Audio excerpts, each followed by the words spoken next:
verse 4.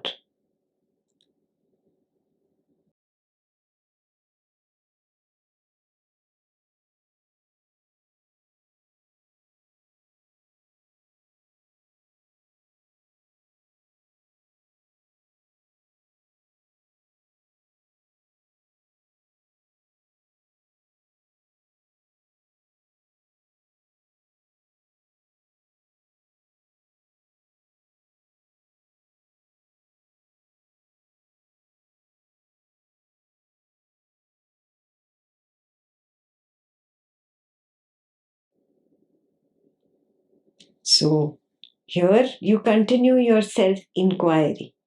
Am I able to see that in me, the field of consciousness, the object called the body, the object called the sense organs, the object called the mind, the object called the will, and the intellect appear and disappear? And why is it that I used to suppose that this body mind intellect complex is changeless earlier? Before Ajatavada, I used to think this body mind complex is changeless.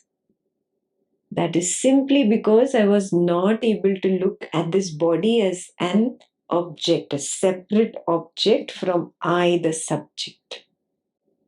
I was unable to look at the mind, this thought that is there in the mind. I was unable to look at this thought as an object separate from I, the subject. I was unable to look at this smart, intelligent thought, which is the intellect, simply as an object. What did I do? I am this intelligent object. Did you see that? And I used to think, I am intelligent, I am smart. Like that only. I used to think, I am this body. Oh, I am fat, I am thin, I am tall, I am short, I am dark, I am fair. I had assumed these attributes of the object to be me. Next homework question. Have I overcome all this? Or do I again slip into the self-foolery, thinking the object as me?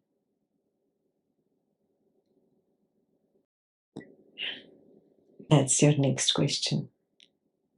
On account of the inability, I didn't have the ability earlier. On account of that inability to see these as objects, I used to suppose that they are changeless. This body is changeless. Oh, I'm intelligent. I'm always going to be smart and intelligent. Do you see that? I did a great thing. Oh, I'm always going to be great like this. It's changeless. Oh, I am beautiful. It's changeless. Yeah, or I am ugly. It is changeless. So I held on to these attributes and I suppose them to be changeless, and therefore I am also changeless like that. Yeah. This was delusion. Atmananda calls this delusion. So indirectly, he's warning us again and again, do not fall into the trap of the idiosyncrasies and vagaries of the mind. And the mind also is nothing but an object. Do not assume it to be your true self.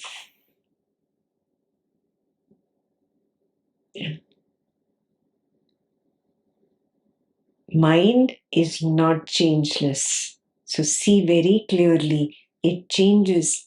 Sometimes there was a very intelligent thought, and sometimes there was an absolutely foolish thought. Yeah. Sometimes there was an like a very new idea, as if I'm Einstein, and sometimes I was like the fool of the crowd. Yes. Why? Because I assumed that the thought is I. This silly thought is I, or this Einstein like smart thought is I. I am that. No, no, no, no, no. They keep changing. They keep changing. One supposes them to be changeless because of delusion, because of the inability to see them as changing objects. Yeah? They are not changeless.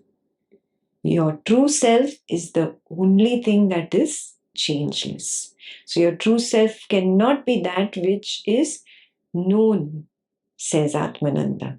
Because now you want to know the true self again. Amidst that drama, you want to come back. And that's where again the second slip up happens. First slip up happened that I gave into the idiosyncrasy of the mind and started assuming myself to be that changing object. And second slip up happens, now I want to know my true self. I want to see my true self. So then Atmananda reminds you again in this next verse that your true self cannot be that which is known. Because true self is the knower. Yeah? Let's look at verse 5.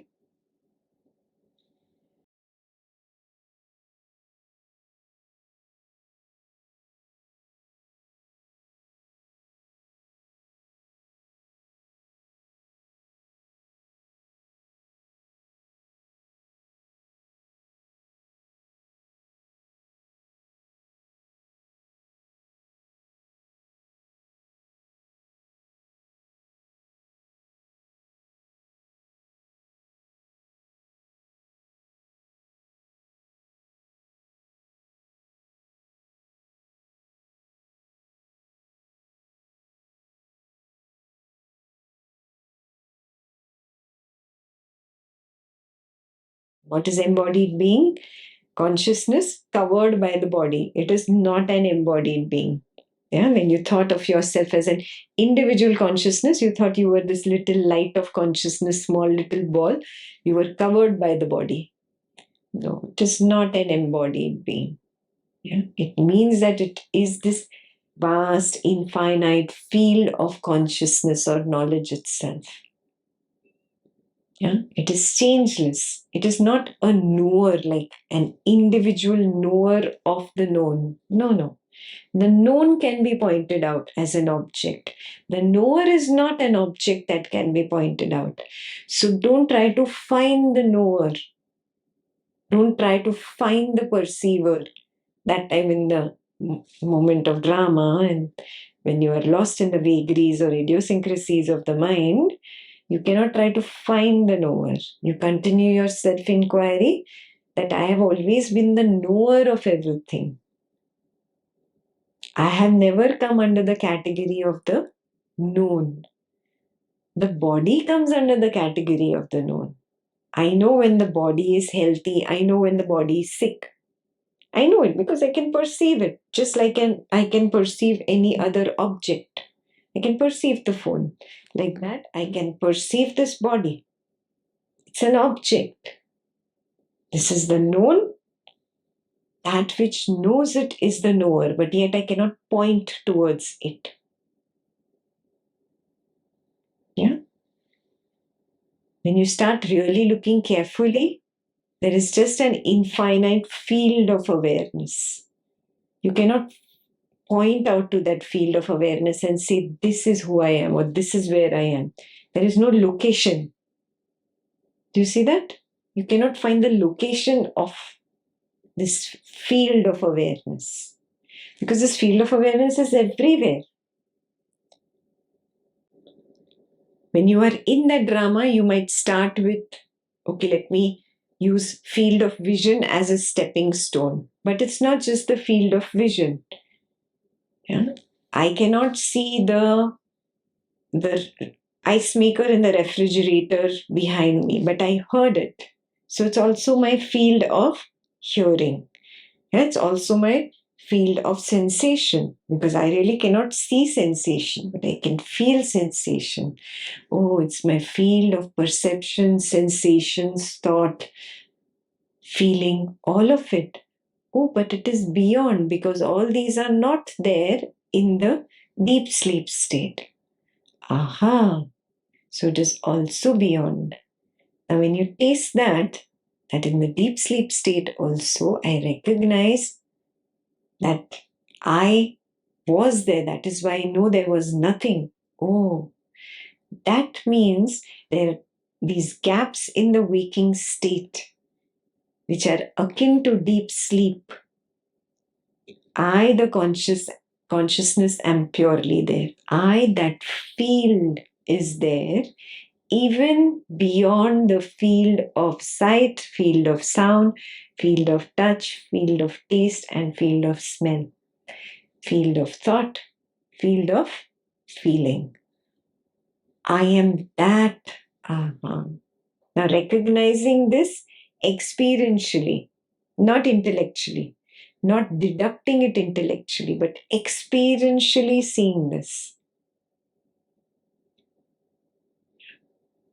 then I will never claim that I know myself, because that would imply that I am the subject as well as the object. That is still a Drishti Srishtivad stepping stone wisdom point, where I am the subject as well as the object. When you rise to a higher Ajatavada level, this is not true. And this is not true that I am the subject as well as the object. This is not true that I am the knower and the known. These are simply terminologies used at Srishti Drishtivada and Drishti Srishtivada. Here I know, oh, it's just knowledge. It's an ocean of knowledge. Just an ocean of knowledge. Yeah. That is the meaning of the term, the Sanskrit term, Keval Gyan. Keval Gyan in Hindi, Keval Jnana in Sanskrit. Means what? Only knowledge. Consciousness is only knowledge. There is no subject and object there. I use subject and object only when I get lost in an object. So now to come back, I have to come back that way only, using that object as a stepping stone. So I use perceiver, perceived, and then I see perceiver and perceived is the one and the same. Oh, and then the perceiver is always constant. Let me latch onto that which is constant. And then when I take this step in and I recognize, oh, just because this was changing, I kept thinking that I, the consciousness, changed. I was attributing myself to that. Then I come very clearly established here, but there is no difference between that and this. Aha, this is one and the same. There is no real knower and known that I can point out here. Everything is simply an ocean of knowledge. Keval Jnana.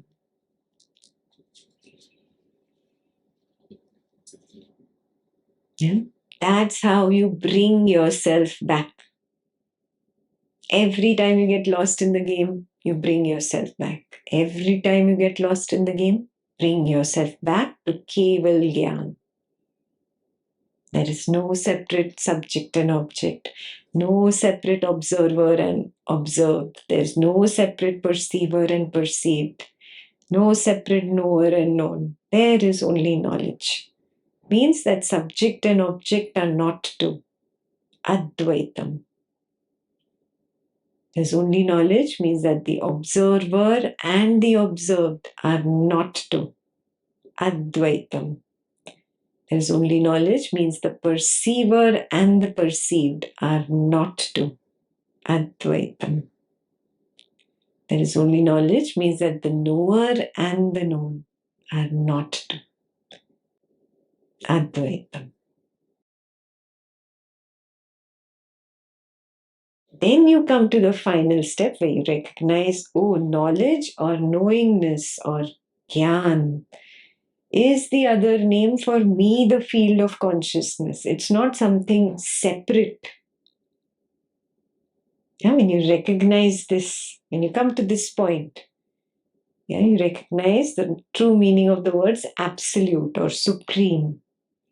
Absolute or supreme, they're words used for consciousness in many scriptures, and the reason is that consciousness is complete. Means the subject, object, perceiver, perceived, knower, known, all this, the totality of it all is the consciousness. That is why it's called the absolute.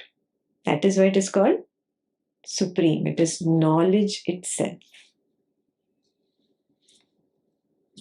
Has this been seen experientially by you?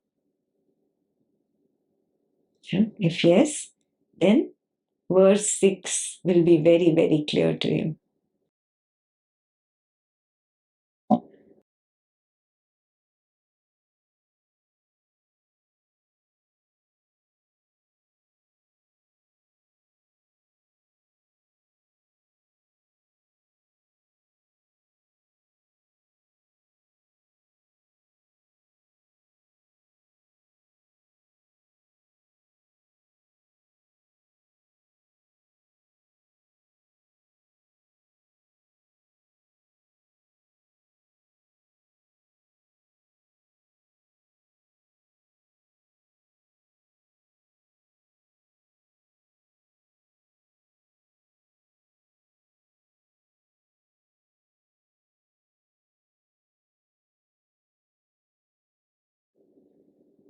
So this is very clear for you experientially now, that knowingness or consciousness is the field in which every activity is happening.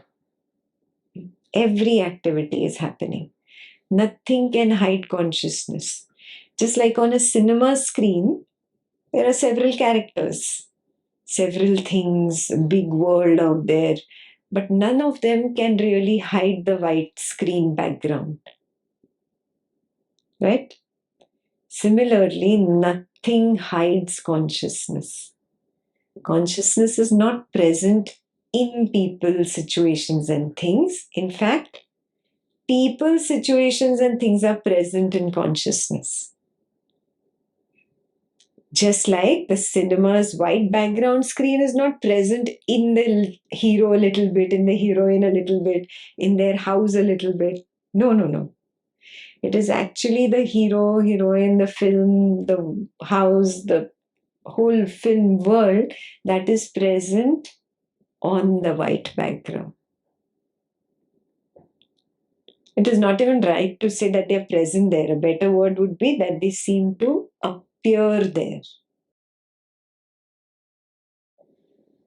Nothing hides consciousness. It is present in all mental activities, such as thought, grief, pleasure, pain. Nothing can hide it. Nothing. Because all activities, all this drama that leads to thought, that leads to grief, that leads to pleasure, that leads to pain, all these activities are happening where? In consciousness. So, one more homework for you.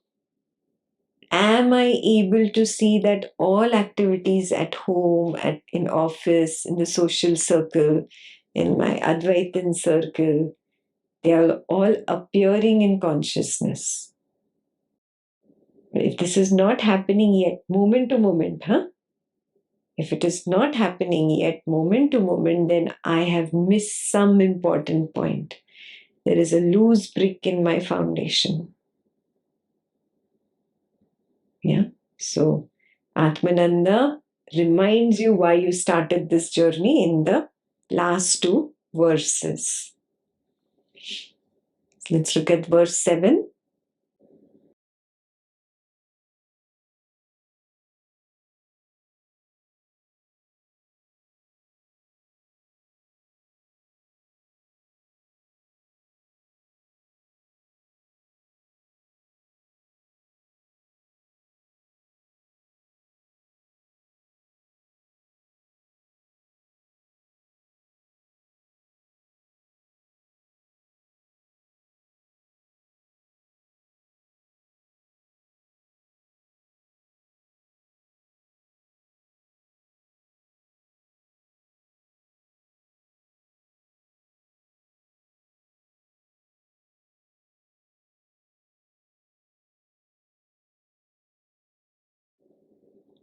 So, didn't you begin your journey in a similar fashion? You believed you were bound. Because of the belief of that bondage, you became miserable. And then you approached an external guru. In reality, you manifested an external guru, exactly the way you wanted him to be. Now, when you reach Ajatavad level, you clearly see all the time that I was searching for water like that silly fish. And that song is there, no? Kabir's Pani mein meen hai pyasi. The fish is thirsty while roaming in the ocean. She is looking for water. Mujhe sun sun aave hasi. I keep smiling at this silliness. Now, don't you smile at your own silliness of the past? I am what I was seeking. I am what I seek. I always was. I just did not know that. And so a man believes he is bound, he becomes miserable, he seeks liberation. For that purpose, he approaches a guru and listens to his teachings. But all the time, he was unknowingly standing in pure consciousness alone, which is itself the truth that he was seeking. Yeah. Don't you look back and smile at your silliness? Verse 8 is,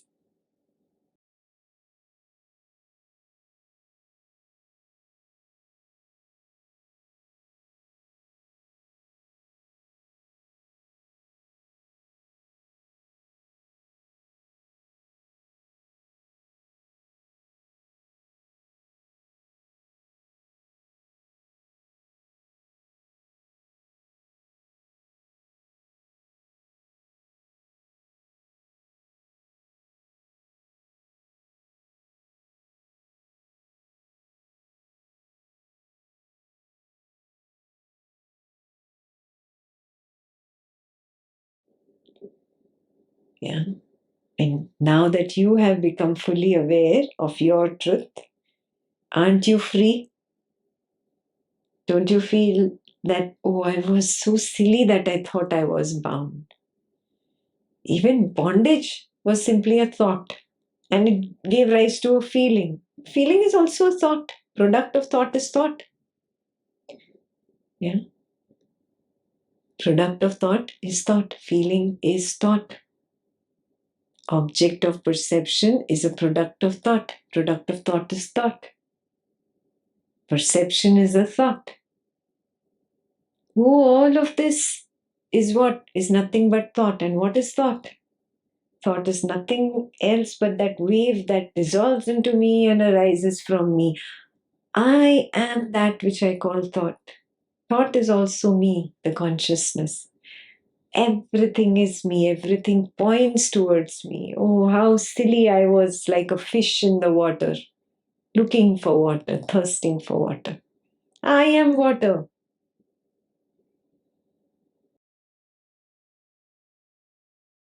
Yeah, so you ask yourself the last questions from this chapter. Am I fully aware of my stand? Am I free yet? And do all thoughts, feelings, and objects of perception point towards myself now? Am I able to clearly see the non duality? There is no duality. This duality was only illusory. It was a thought. Thought is nothing but me. Am I clearly able to see the non duality, moment to moment? Just like the film objects, like the hero, heroine, the film world, are all inside light. They're not separate from light. Am I able to see the non duality of the consciousness and the saint and the sinner? Everything is consciousness. Am I able to see that there is only myself? The saint is me, the sinner is me, the guru is me, the disciple is me. All are simply projections, simply thoughts. Knowledge has been projected in the form of a knower and known, but in reality, there is no two. Advaitam. Advaitam. When you reach here, then you have recognized Keval Jnana. Keval Jnana.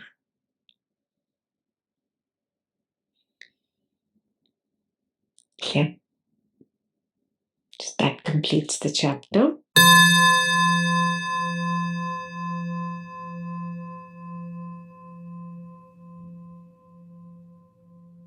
Yes, it's like a thought. It's like a thought. Like the tiger in Pamir's dream is nothing but a thought, right? Similarly, have I able to start seeing everything as the thought? Start with small furniture in the room first. Nothing, and this is the world, no, for me. Yeah, the TV, the cupboard. Can I see this simply as a thought? Don't I see like this furniture in the dream in the night? Isn't that a thought? Now, do I have any proof that this thought is different from that thought? The only difference is this is a recurring thought, repeated thought. That is a occasional thought. Not that the tiger appears just once in a lifetime and never appears. No, no. It has appeared several times, but after long intervals. Yeah, that is like a very slow, lazy thought that comes once in a while, and this is a very active thought that comes every day. Other than that, am I able to distinguish between this table and that table, this furniture and that furniture? Then slowly extend it to the person in your life, in your home, the family member.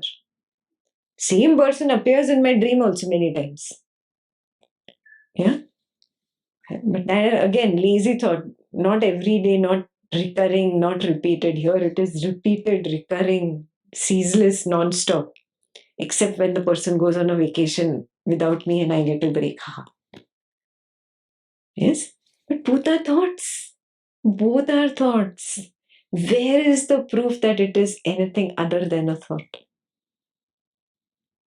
Yeah. So again and again, inquiring and recognizing, oh, everything is consciousness.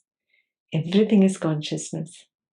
So if you read the Marathi book of Maharaj, he says, this is all my kalpana, this is all my imagination. I've got nothing to do with it. I'm not going to get entangled in my kalpana, in my imagination. Yeah, even though I know it is my imagination, I am not attached to this person. I am not attached to this thing. I do not care about that. Even though it is my kalpana that this thought is coming up, this brilliant thought. And Maharaj, the way he spoke was amazing, was brilliant. Even though this thought that is coming up is my own imagination, I've got nothing to do with it. So everything is me, a projection of me. So you cannot say it is an anomaly of me or it is not. It's just me. It's my way of expressing myself. Me, the consciousness, expresses as thoughts and then has the quality of labeling them as different objects. And after labeling them as different objects, I get attached to them with different intensities. I like them, I dislike them, I play a game of my own. If I can distance myself from this kalpana, from this imagination, and see, oh, it is all just me, the field of awareness. Me, the field of awareness, this room has appeared right now, and there is a computer, and there are Advaita participants there, and I am interacting. But this is me. This is not me. Yeah? The more I recognize this is me, more clarity dawns.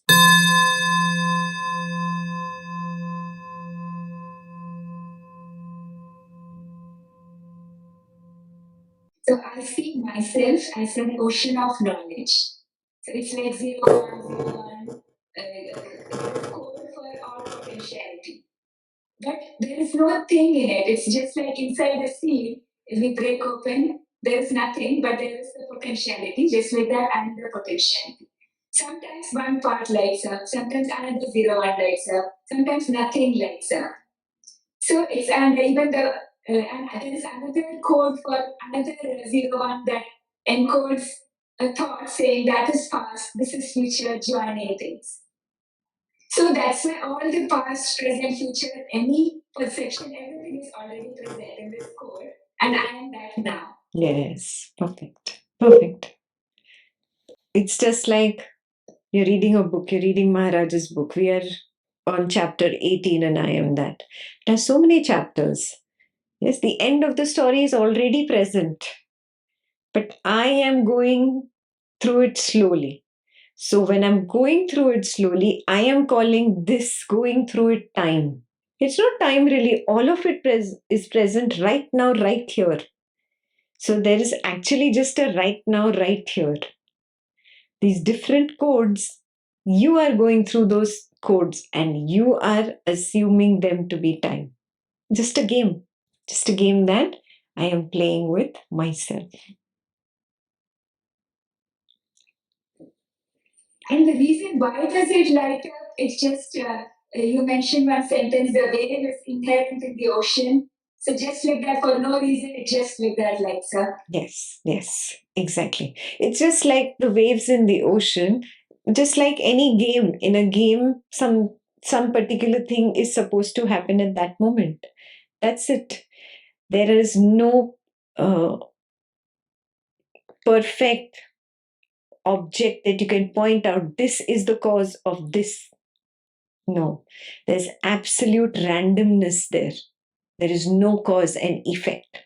I cannot point out that this is what led to this is because of that. Because all of it is an illusion. Yeah. So again and again, Adi Shankaracharya says, whenever such questions arise, you refer to your dream.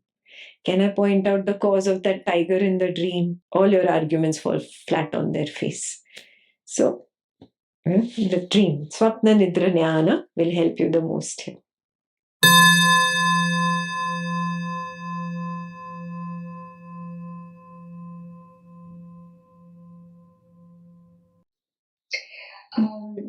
It happened that, when sometimes when I see someone, there's a feeling of love. Um, I don't know how to describe it. It's just that they just feel as if they're me. So is it like, I don't know, is it just my story or the feeling itself? Is it like is I don't know what to ask here. Yeah, is it like whatever I see is it feels like as if beautiful. There's some quality in that person. It's so beautiful, and I just feel so much love towards it. So is it a story or is there something there? Again, it is just a thought. It is my thought. But why is that love coming? Where is that the source of that love? Is it in that person's quality, that beautiful quality? No, it's here. I am in touch with my own pure nature, my own pure quality. And then everything seems beautiful. Everything, anybody who comes, not just that one person, because at that moment is that one person in my field of vision. But if anybody else had come into my field of vision at that moment, I would have felt the same, not because of those people, but because of being connected here in nodes. Yes. Yeah, this is the meaning of Ananda. Ananda is not related to the object. Ananda is not related to the external quality. Ananda is there here because I am in touch with my truth. Then everything is like, wow, it's amazing, it's beautiful. It doesn't have to be the exhilarated excitement kind of beautiful. It can just be a quiet, peaceful, free of conflict, lack of drama kind of beautiful. Yeah. Yeah. That's it. Then that's a key, a note that you can make. See, I know how to get there. I know how to get there. I have to keep this note as a reminder for those days when I slip and fall. And I think, oh, I am very bad. This is bad. That is bad. Blah, blah, blah. And I start my story. That's when I open to this page and remember this note. See, I found everything beautiful. Why? It's not that person. The person might be the same the other next day when the drama happens. But it is here. I was antarmukhi, was connected to that field of awareness that I am. Superb. Very good.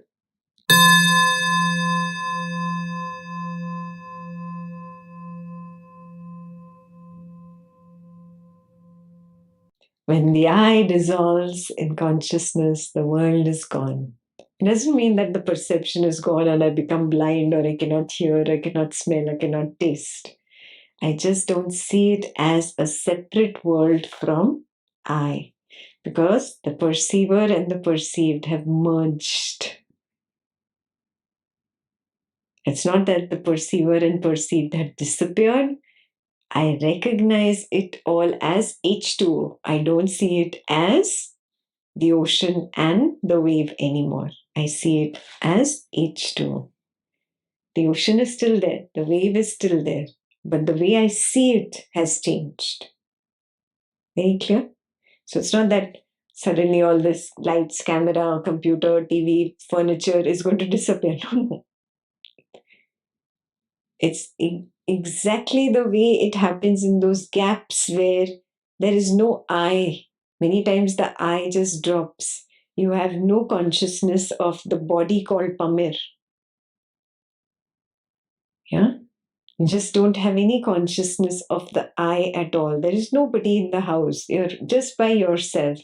Suddenly, there is no consciousness of the body called Pamir, or you're sitting on the couch. You're not even lost in thought. You're just quiet, at peace, absolute peace. That time, not only the body is gone, disappeared, even the world has disappeared.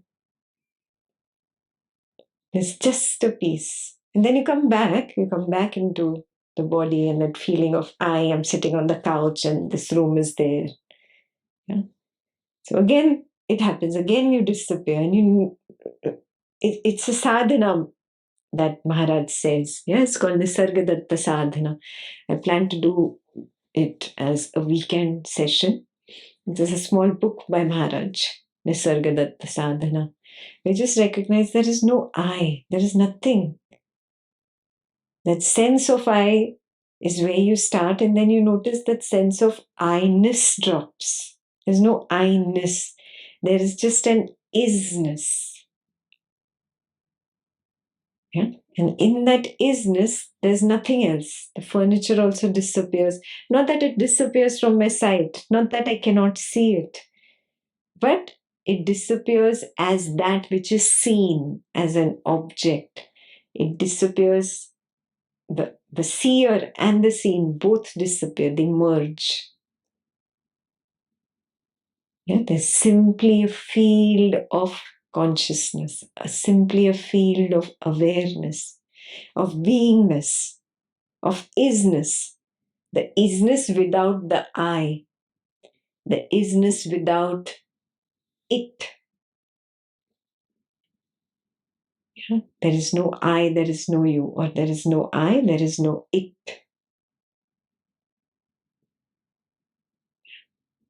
That is my true Swarupa. That is Nisargadatta sadhana. We'll do a weekend soon.